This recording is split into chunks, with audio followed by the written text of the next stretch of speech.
austatud koolipere, austatud külalised.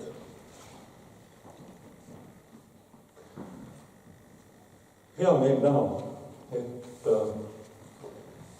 selle suure pidupäeva ootuses meil on tegelikult aega veel peaaegu 2 päeva. Et need mehed siin esimestes ridades, need naised siin esimestes ridades, nende taga kogu saalis, lapsed, noored, vanad. See on meie jaoks oluline, seda on nii hea tunda. Ja mõni aeg tagasi sattusin lugema ühe noore naise muljeid, mis teda valdas, kui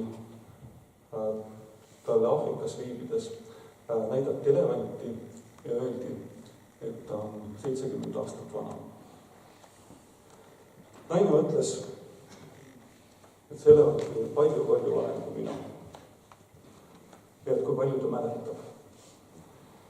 Elevandid mäletavad ju kogu oma elu, täpselt nii nagu inimesedki. Mida mäletame meie? Loomulikult ma ei saa rääkida kõigi eest ja selle tõttu ma räägin sellest, mida mäletan mina.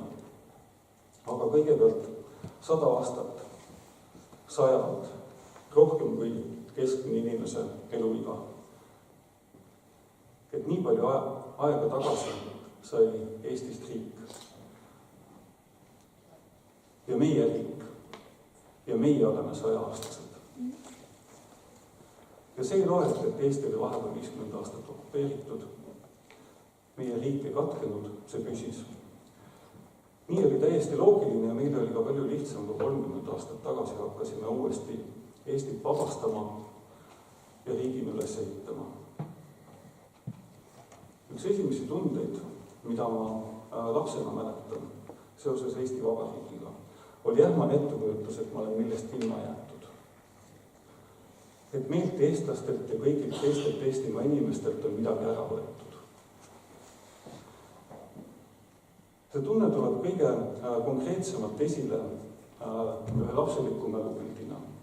Episoodina, kus kõndisime kogu perega, isa, ema, väikevend ja mina, mööda vanade puumajade ja tammedega ääristatud tänavat.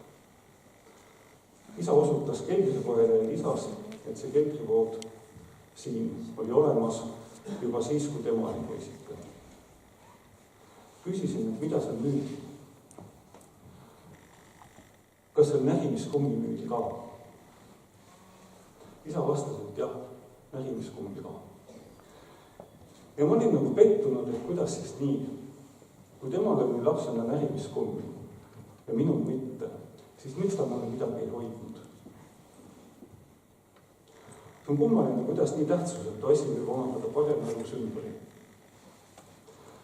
Kui minu lapsepõlves oli näts üks ihaldusväärsemaid asju ja nätsupaberid, mida lapsed kogusid, vahetasid, ostsid, müüsid, ning kvaliteedi näitajaks oli muude asjade hulgas see, et kas nätsulõhn oli paberi peal küljes. Nii umbes 6-aastaselt poiselt vist ei maksa keeldada, et ta suudaks aduda 30 aastat. Et see on natuke liiga pikka, et oma lapsele nätsu hoida. Praegu tagasi vaadates tundub närimiskummi oluliseks pidamine veider, isegi 5-6-aastase poisi puhul. Paremal juhul oleks see lihtsalt tore. Aga siis oli see justkui kinnitus, et on olnud paremaid aegu, et kunagi oli aeg, kus Eesti oli riik ja seal oli elu parem. See arusaam kinnistus isegi lapses. Hea küll, möödunud ajad on põnevad, neid uurides on võimalik õppida, ka tuleviku jaoks on võimalik neist õppida. Kuid vanade asjade meenutamine ja neist kinni olemine, see on paremal juhul võttav vaid samm selles suunas, et tagada elus püsimine. Nii midagi enamata. Selleks, et elu paremaks muutuks, selleks me peame unistama. Eesti Vabariik 100. Eesti Vabariik 200. Milline võiks olla Eesti Vabariik 200? Millised inimesed seda tähistavad? Kas sellised nagu meie? Millega nad tegelevad? Mis on nende jaoks oluline? Kus nad seda tähistavad?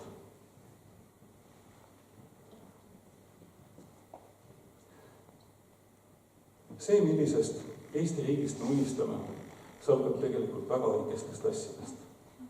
Milline on minu pere? Hästi oluline on see, millest unistavad meie lapsed.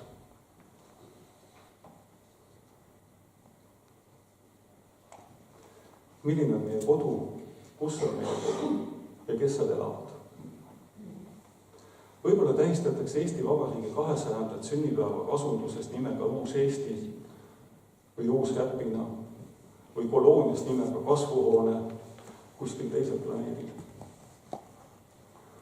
Igal juhul vajavad need tähistajad enda ümber ilu, puhast keskkonda ning täiesti vältimatult. Nad vajavad toitu. Ääretult uhke oleks, kui Eesti Vabariik 200 tähistajad, et neid tähistajaid tuntaks kui aednikke. Kas see poleks uhke unistus? Nad oleksid tuntud selle poolest, et oskavad aedvilju, lilli ja puid kasvatada maal, kuul, Marsil, kosmoses, kui iganes inimene on selleks saaks jõuda.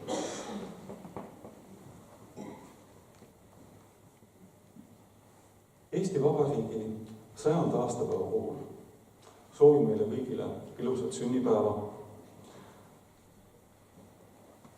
Kui me laupäeva hommikul ärkame, et see ilm oleks sama päikseline kui täna, et see päike säraks ka meie südames ja hinges. Kui me täna võib-olla ei ole kõige pidulikumad, siis laupäeva hommikul on kindlasti põhjust endale lips kaela panna, soeng teha, kes soovib huuled värvida. Aga igal juhul ja kõige olulisemana, et meil oleks koos vabadusega ka julgus südames. Julgus elada, julgus unistada. Ja et meie, ja siin ma mõtlen kõiki meid, mitte ainult eestlasi, vaid kõiki Eestimaa elanikke. Ja et meie lapsed, nemad oleksid nagu elemendid, kes mäletavad kogu oma elu. Ja et nad unistaksid nii Eesti Vabariigi 200. sünnipäevast kui sellest, et eestlased on aednikud. Aitäh!